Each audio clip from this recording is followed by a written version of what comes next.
All right. So my name is Sam Falvo. I have been interested in fourth-based computers for some time due to various political, technological, and just hobby-related reasons. And I promised my girlfriend that I would do a quick little Steve Jobs thing here because that's why I'm wearing the jeans and the black turtleneck. But I forgot my smart water, unfortunately. So basically what I wanted to do is, you folks probably remember me in 2007-ish. I did a quick demo of the C424 chip generating an image of a clock, basically, in real time on a VGA display. And my stated goal at that time was to make a computer out of that and be able to use that for hacking purposes, just general purpose computing, no operating system, low overhead. Ideally, I wanted it to be described in a single book, everything from hardware all the way up. To further that goal, I was given a C440 development kit worth $500, and they said, this is a really cool idea. Go ahead and do it. 2 weeks later, Intellis has fired everybody. So I realized that what I had was not a development kit, but a collector's item, and it has been boxed ever since. At the time I made the decision to build something with an FPGA, the fate of green arrays was a little bit in question, so I decided to play it safe and just do pretty much what everybody else was doing, and that was playing with that field programmable gate arrays, or FPGAs. So what I would like to do is take a trip back about 35-ish years, and in interest of doing the whole Steve Jobs thing, reintroduce or reinvent the Jupyter Ace. In this particular case, though, the computer is running a J1 processor, or a variant thereof. In this particular environment, it is an 80-column screen instead of 32. There are still 25 lines.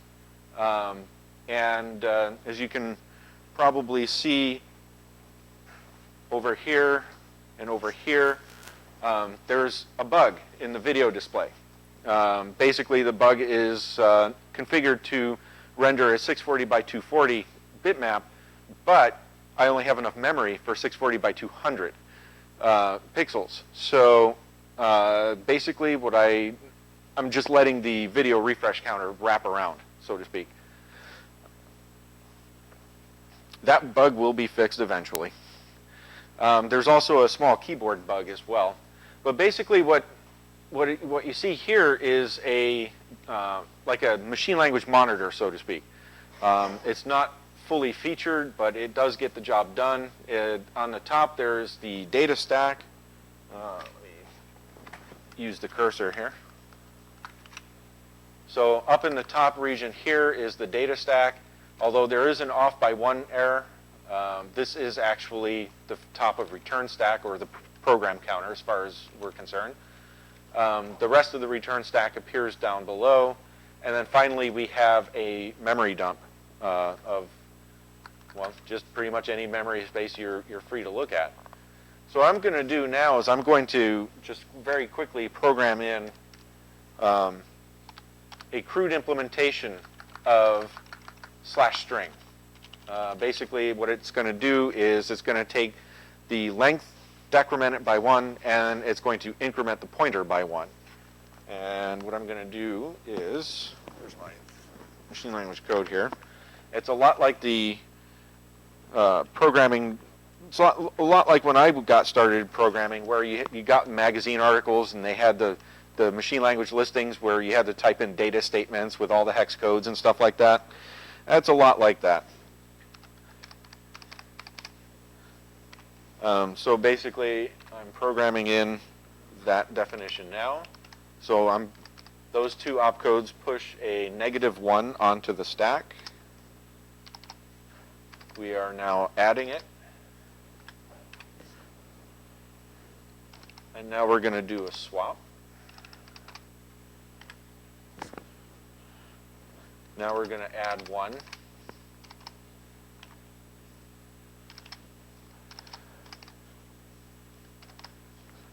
And you'll probably hear me tapping twice on the keyboard for every character. That is one of the bugs in the keyboard controller that I haven't quite worked out yet. That for CF6 is a subroutine call to the machine language monitor there so that we can actually see the results. And then we're going to loop back so that we can call it multiple times. And just to show you that it is in fact working, we're going to go ahead and put a number up on this data stack here. And if we tell it to go, oh, what happened? Oh, I forgot to adjust my program counter. So, no biggie. That's one of the things I really like about Forth machines. They start up awfully fast. I like it awfully fast.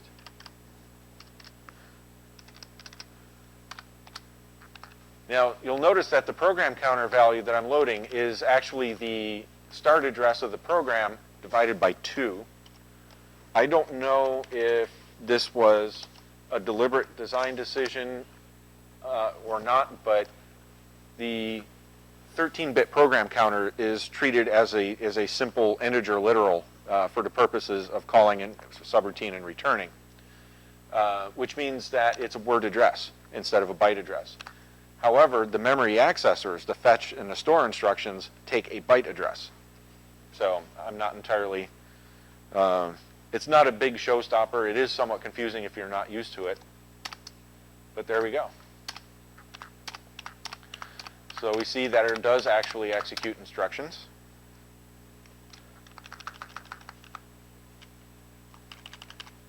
I wish I had the time to be able to, I'm not sure if I do have the time to program in the little graphics demo here, but I suppose I can type and answer questions if anybody has anything. Is this object code being executed by the J1 processor? Is that What you're looking at is J1 machine language. This is actual instructions by the J1 processor.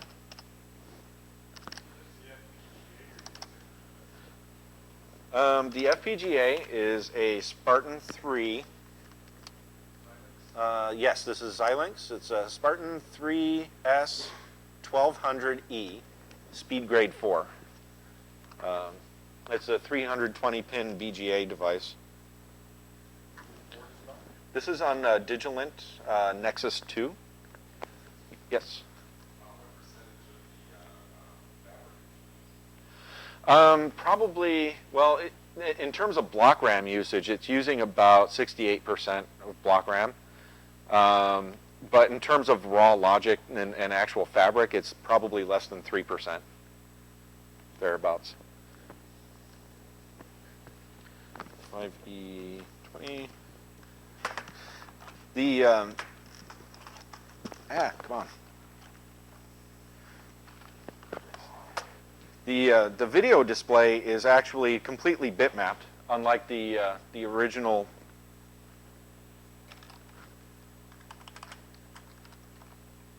Unlike the original Jupiter Ace. The Jupiter Ace had pretty severe memory constraints, seeing as how it only had 1 kilobyte of program memory, 1 kilobyte of video memory, and 1 kilobyte of font memory. So a grand total of 3K all total. I have the benefit of using 16K of program memory, which you can probably see. By the way, flash memory is like an MMC flash storage device is absolutely going to be the next thing to be implemented on this. Oh, what's going on?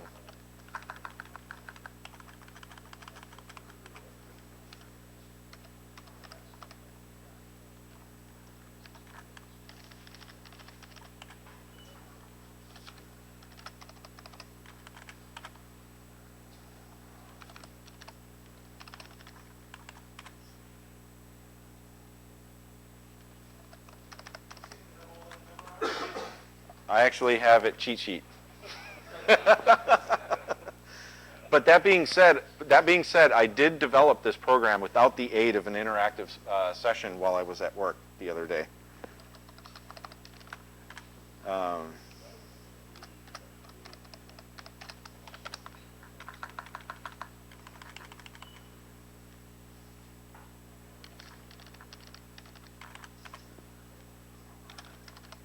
Oops.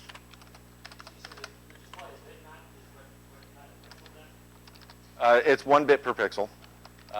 Very, very minimal. 16K of memory reserved for video frame buffer, 16K for program memory. And it is interesting to note that the J1 actually technically is a Harvard architectured processor. It is not what you would expect it to be. But that being said, oops. Yeah, sometimes this keyboard actually responds to one keystroke, and it's confusing when it does. But that being said, because the program, because the block RAMs are dual port, I can attach instruction bus on one port and a data bus on the other, and it behaves as though it were Princeton architecture.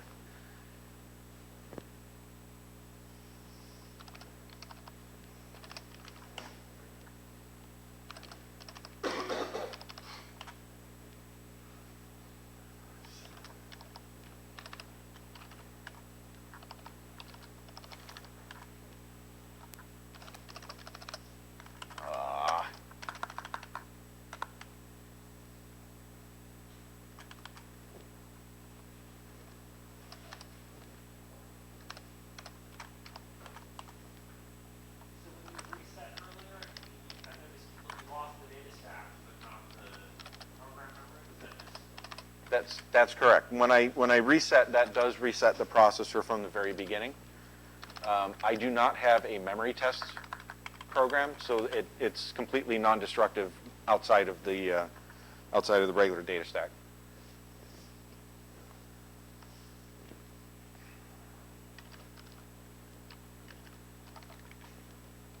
We're almost done.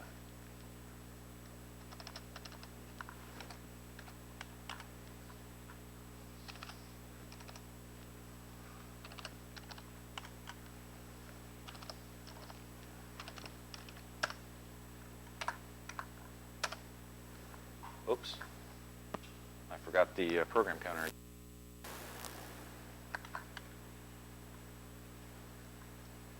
So theoretically, if this thing actually does work as I expect it to, we should see horizontally scrolling. Yeah, I know. You should see horizontally scrolling vertical bars.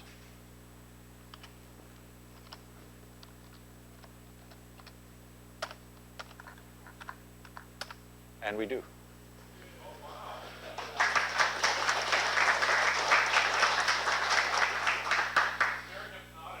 It is. It is actually.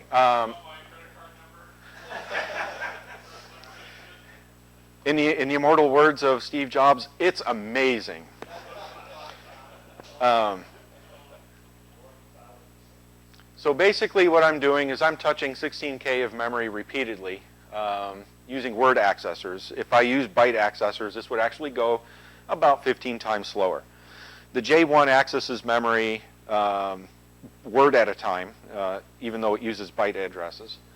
That I'm probably going to fork the design so that I can add my own custom byte accessors so that things will go a little bit faster. Because I don't know if you noticed, but when I change the display, actually it comes up really quick here. But whenever I do, if I change, there's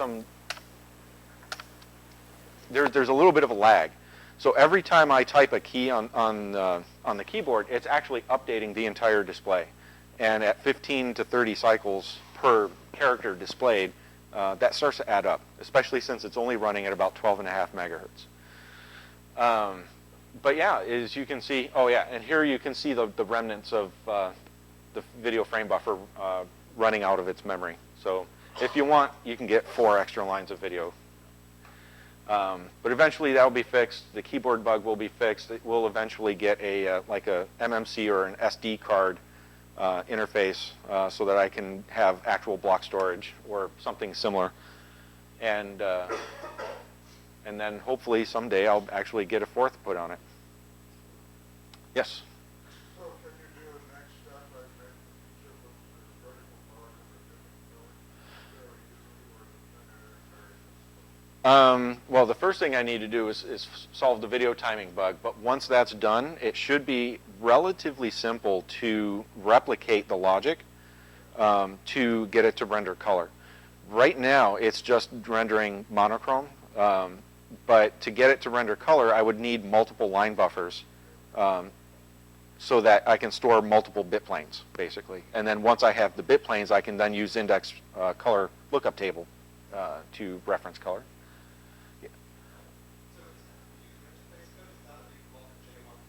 That was a big block of J1 code. That is about 185 lines of fourth. Very, very small. That includes the keyboard driver. That includes the. It does not include the font memory, which is about 2K. So that's just a big block of comma definitions. But that does include the keyboard driver. It includes the actual editor interface, so basically tracking where the cursor is, the cursor blink. It's actually amazingly small. And on top of that, I also have another 2K of memory reserved as the character matrix, so that when this thing actually, how many people here have used a Commodore computer before? Okay, pretty much a lot of people. So you remember the UI, its screen editor, where you can cursor up to a line, make a change, and then hit enter, and then it takes effect, right? This is exactly that same methodology. So what I'm doing is I'm reusing the screen buffer as an input buffer. So when I hit the enter key, the program, instead of receiving a copy of what's in what the user types, it just returns an address and a length of a single line. And then I just interpret the information directly there. So M+, for example, and M equals, those are actual commands. If I had a working fourth environment with an interactive interpreter, those would actually behave as you would expect as fourth words, which basically means that M+ and M equals are parsing words. And that parser logic, the screen editor logic, the keyboard driver, all of that is already built into the environment. So, yeah, that's the Kestrel-2.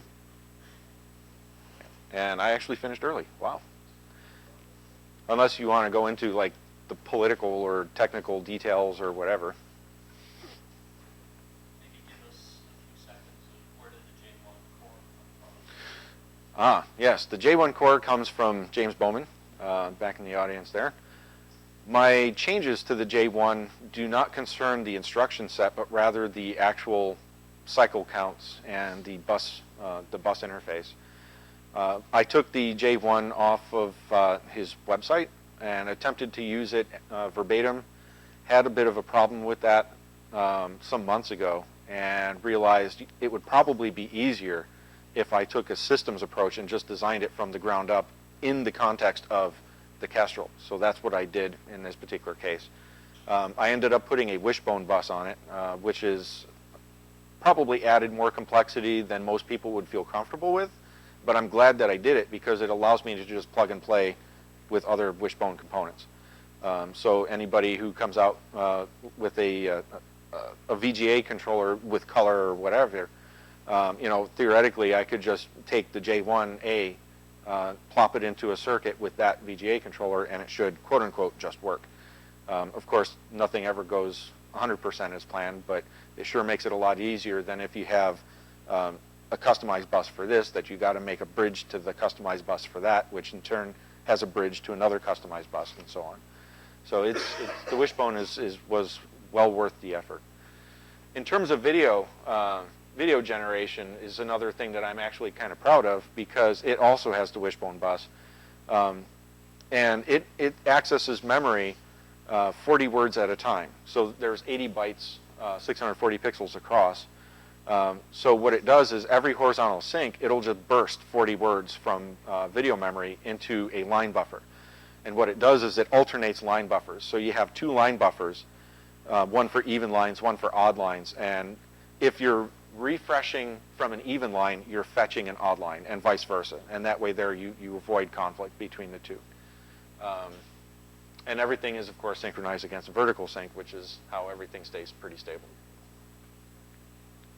So that's it. No further questions?